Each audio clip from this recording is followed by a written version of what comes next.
की जोपर्यंत विदर्भ वेगळा होणार नाही तोपर्यंत मी लग्न करणार नाही.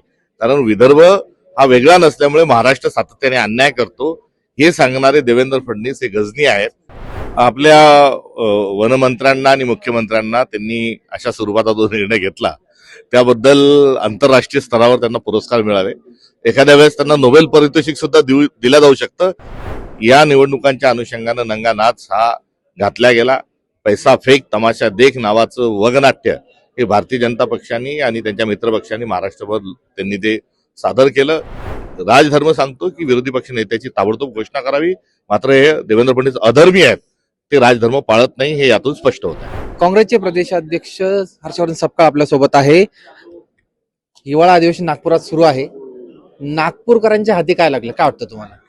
राजा उदार झाला आणि हाती भोपळा दिला हे या अधिवेशनातून पुन्हा एकदा शिक्कामोर्तब झालेलं आहे.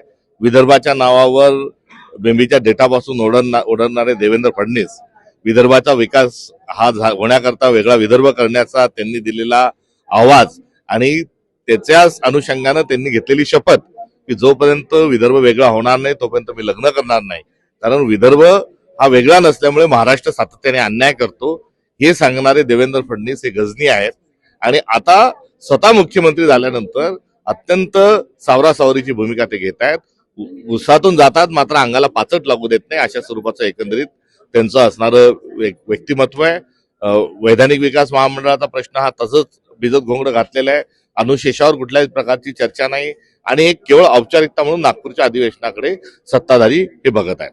भाजपचे ज्येष्ठ नेते माजी मंत्री सुधीर मुनगंटीवार यांनी देखील भाजपला घरचा आयर दिलाय. त्यांनी म्हटलंय नुसतं हुरडा पार्टी करून किंवा हुरडा खाऊन जा, मात्र नागपूरच्या प्रश्नाकडे लक्ष द्या, असं देखील त्यांनी टोला लगावलेला आहे. त्यांनी जो टोला लगावला असेल तो त्यांचा अंतर्गत मुद्दा आहे, मात्र हे सरकार विदर्भाची आणि एकंदरीत संपूर्ण महाराष्ट्राची फसवणूक करत आहे हे मात्र खरं. बिबट्यावरनं राजकारण तापलंय महाराष्ट्रामध्ये. अनेक ठिकाणी बिबट्याचा हल्ला होतोय. बिबट्याला नियंत्रित करण्यासाठी 1000 शेळ्या मेंढ्या सोडल्या जाण्याचा हा अशा प्रकारचं धोरण आता राज्य सरकारकडनं म्हणजे वनमंत्र्यांकडनं असं घोषित केलंय. त्यावर तुमची काय प्रतिक्रिया आहे? आपल्या वनमंत्र्यांना आणि मुख्यमंत्र्यांना त्यांनी अशा स्वरूपाचा जो निर्णय घेतला त्याबद्दल आंतरराष्ट्रीय स्तरावर त्यांना पुरस्कार मिळाले. एखाद्या वेळेस त्यांना नोबेल पारितोषिक सुद्धा दिलं जाऊ शकतं. एवढा मोठा निर्णय हा त्यांनी घेतलाय. जग आपल्याला हसतंय आणि आपण काय करतोय याचं भान देखील या सरकारला नाही, हे दुर्दैव आहे. महायुतीमध्ये आता शिंदे शिवसेना आणि भाजप प्रदेश रवींद्र चव्हाण यांची म्हणजे एकनाथ शिंदेची काल महत्वपूर्ण बैठक झाली आणि त्यांनी सांगून टाकलं की आगामी काळात ज्या महापालिका निवडणूक आहे त्यातली त्यात मुंबई असो ठाणे कल्याण असो युतीमध्येच लढली जाणार आहे. याकडे तुम्ही कसं पाहता? मुंबईमध्ये आता मुंबईचं नाव आल्यावर मुंबईत खूप पैसा आहे, तिथे भ्रष्टाचार करण्याची मोठी संधी आहे. त्यामुळे त्यांनी आता एकत्र येत असताना कोण किती पैसे टक्केवारी कोणाला मिळणार हे त्यांनी ठरवलेलं असावं. महाराष्ट्रभर झालेल्या 300 नगरपालिका नगरपंचायतमध्ये वेगवेगळे लढले, एकमेकांचे नेते त्यांनी फोडले आणि आता मुंबई आल्यानंतर आपण सर्वजण भाऊ मिळून खाऊ अशा स्वरूपाची भूमिका कुठेतरी या दोन पक्षांनी घेतलेली दिसते. कोकणामध्ये जे निलेश राणे यांनी जे नोटा एका घरात नोटा होत्या भाजपच्या कार्यकर्त्याकडे, तो जो प्रकार आहे त्या प्रकाराकडे तुम्ही कसा पाहता? मात्र अधिवेशनाच्या काळात दोघांनी म्हणजे प्रदेशाध्यक्ष रवींद्र चव्हाण आणि आमदार निलेश राणे यांची गळाभेट पाहायला मिळाली. ही एकंदरीत नुरा कुस्ती आहे. या निवडणुकांच्या अनुषंगानं नंगा नाच हा घातला गेला. पैसा फेक तमाशा देख नावाचं वगनाट्य हे भारतीय जनता पक्षाने आणि त्यांच्या मित्रपक्षांनी महाराष्ट्रभर त्यांनी ते सादर केलं. मोठ्या प्रमाणावर मतदारांना आम्ही दिल्या गेली. 10-10 हजारापर्यंत पाकिट ही प्रत्येक मतदारांना पोहोचवल्या गेली आणि लोकशाहीची थट्टा एकंदरीत महायुतीच्या माध्यमातून सुरू आहे. विरोधी पक्ष नेता या अधिवेशनात देखील मिळालेला नाही. त्यातल्या त्यात अशी माहिती अशी बातम्या समोर येत आहे की विधान परिषदेचं विरोधी पक्ष नेते देखील शिवसेनेला जाऊ शकतो, म्हणजे ठाकरे शिवसेनेकडे जाण्यासंदर्भात हालचाली सुरू आहे. यावर काँग्रेसची म्हणजे तुमची काय भूमिका आहे? यामध्ये नियमानुसार कामकाज चालावं ही असणारी काँग्रेस पक्षाची भूमिका आहे. दोन्ही जे सभागृह आहे दोन्ही सभागृहामध्ये त्या त्या ठिकाणच्या मोठ्या पक्षांनी आपापले प्रस्ताव सादर केलेले आहेत आणि आज केलेले नाही तर ते गेल्या अनेक दिवसांपासून ते तशीच त्या ठिकाणी आणि 1 वर्षापासून तशीच ते त्या ठिकाणी प्रलंबित आहे. आणि एकीकडे 10% सांगितलं जातं, दुसरीकडे तो असा नियम नाही. एका सभागृहात 10% आहे, दुसऱ्या सभागृहात 10% नाही. हे बुद्धिभेद करतात आहे आणि कुठे भांडण लावून देण्याचा प्रयत्न करतात आहे. मुळात यांना लोकशाहीमध्ये हम करे सो कायदा हाच टेंबा मिरवायचा आहे. त्यामुळे विरोधी पक्ष नेता हे पद त्यांनी येवानाच त्यांनी द्यायला पाहिजे होतं, मात्र ते राजधर्म पाळत नाही. राजधर्म सांगतो की विरोधी पक्ष नेत्याची ताबडतोब घोषणा करावी, मात्र हे देवेंद्र फडणवीस अधर्मी आहेत, ते राजधर्म पाळत नाही, हे यातून स्पष्ट होत आहे. शेवटचा प्रश्न घेतो. मराठा आरक्षणाचा मुद्दा खूप गाजला होता.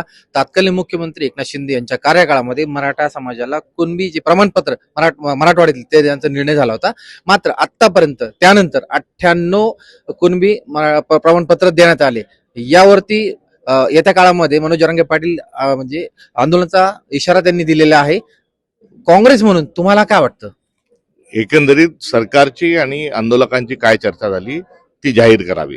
मुंबईच्या वेशीपासून जेव्हा मराठा आंदोलक वापस परतले होते तेव्हा नेमकं काय सांगितलं, त्यांना कोणतं आश्वासन दिलं होतं हे त्यांनी जाहीर करावं.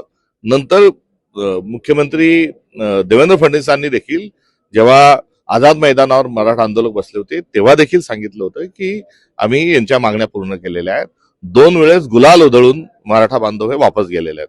शासनाने असे कोणते निर्णय घेतले आणि शासनाने नेमकं काय सांगितलं हे एकदा त्यांनी जाहीर करावं. बोलायचाच भात आणि बोलायचीच कडी असं करण्याचा एकंदरीत देवेंद्र फडणवीसांचा असणारा स्वभाव आहे. त्या अनुषंगानं मराठा समाजाची फसवणूक झाली आहे का हे देखील बघणं अत्यंत महत्वाचं आहे.